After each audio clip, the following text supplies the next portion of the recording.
Les inconvénients des infiltrations d'air. La surconsommation d'énergie, entre 25 et 50% de l'air neuf provient des défauts d'étanchéité de l'enveloppe des bâtiments, un petit peu anciens. Hein. Aujourd'hui, on a quand même un savoir-faire qui nous permet de limiter ces fuites-là. C'est incompatible avec l'objectif de limiter les consommations d'énergie, donc, et ça engendre une augmentation des besoins de chauffage de 5 à 20 kWh par mètre carré par an, par rapport à une étanchéité plus soignée. Donc on voit qu'à travers des volets bois et des montants en bois, l'air, donc, en s'infiltrant dans un sens ou dans l'autre, crée de l'humidité, et cette humidité va stagner en périphérie, enfin sur le bois, et à force, ça va pourrir le bois, quoi. Voilà. Donc les masses d'eau véhiculées dans l'air, hein, sous forme de vapeur d'eau, sont infiniment plus importantes avec les exfiltrations d'air que par la migration de vapeur en elle-même. Donc les enjeux liés à l'étanchéité à l'air, c'est l'hygiène et la santé. Des pathologies telles que l'asthme peuvent venir des problèmes d'humidité à l'intérieur du bâti. La préservation du bâti également, condensation et moisissure avec également des conséquences en termes de santé, au niveau de la santé, mais le bâti lui-même va souffrir s'il y a de la condensation, bon, le placo bien sûr, les isolants évidemment, mais si j'ai de l'ossature bois, c'est sûr que ces problèmes d'humidité vont être quand même dangereux pour le bâti. Le confort thermique et acoustique, bien sûr, si il y a des trous à travers lesquels s'infiltre l'humidité, le son va passer également, donc le confort acoustique va en être perturbé. Enfin, la sécurité des personnes à proximité de sites classés Céveso, bon, ça c'est vraiment un cas particulier. Donc où sont les fuites? Vous avez vu un petit peu dans la vidéo tout à l'heure, hein, d'après les mesures qu'on réalise dans un grand nombre de logements, l'existence des sources s'explique par deux raisons principales. Les parois, qui sont multicouches, donc à l'origine de nombreuses fuites, notamment du fait ou du manque de l'absence d'études de conception. Les fuites d'air, c'est l'affaire de tout le monde, donc c'est l'affaire de personne, ça c'était avant, il y avait des fuites du fait que tout le monde beaucoup de monde travaillait sur la même paroi, donc on disait c'est l'autre qui s'en occupe. Et donc au niveau de la conception, c'est la même chose, il y avait des soucis, on s'en préoccupait pas spécialement. Maintenant, tout ça a nettement changé. Hein.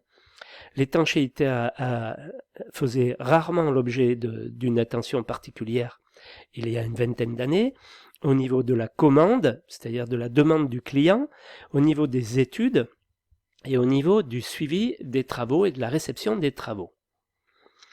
Les infiltrations se situent pratiquement et principalement au niveau des liaisons des façades et des planchers, des liaisons murs, dalles ou terre-plein, des liaisons murs, dalles ou planchers en partie courante, des liaisons de menuiserie extérieure, seuil de porte-palière, seuil de porte-fenêtre, liaison mur-fenêtre au niveau du linteau, les équipements électriques, les interrupteurs sur parois extérieures, les prises de courant sur parois extérieures, les éléments traversant les parois, les trappes d'accès au comble, les gaines techniques sont également en cause.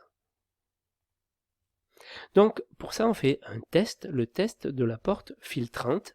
Donc l'objectif de la mesure c'est de quantifier la perméabilité à l'air de l'enveloppe d'une maison ou d'un bâtiment quel qu'il soit et de visualiser les infiltrations d'air parasite. Conformément à une norme 13829, dit de la porte soufflante, et à son guide d'application 50784, la méthode consiste à dépressuriser ou pressuriser l'intérieur d'un bâtiment à l'aide d'un ventilateur. Une fois les débits volontaires liés à la ventilation annulés, on crée ainsi une différence de pression à l'extérieur et l'intérieur, et on mesure les flux d'air parasite générés.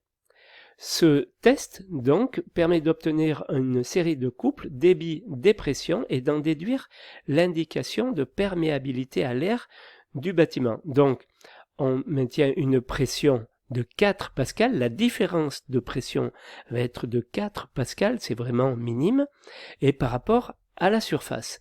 Donc, ce test va s'exprimer en mètres cubes par heure et par mètre carré de surface de plancher de la maison.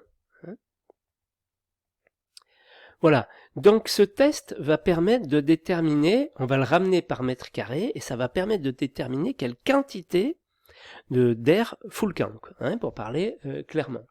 Donc, si on a une maison un peu ancienne, qui a été construite à l'époque de la RT, la réglementation thermique 2005, on obtient en moyenne une fuite, enfin on devait, pour respecter cette réglementation, obtenir une fuite de 800 litres par heure et par mètre carré. Voilà. Ce qui correspondait à un trou dans une maison d'une centaine de mètres, de 110 mètres carrés, ça correspondait à un trou de 282 cm carrés. Voilà. Le trou qui est là, le diamètre qui est là. Lorsque on avait un label Effinergie, on descendait à 0,6, c'est ce qui est en vigueur actuellement. Donc ça, c'est pour les maisons en général. Donc ça correspond à 210 cm². Voilà. Voilà à quoi ça correspond, disons, une balle de tennis.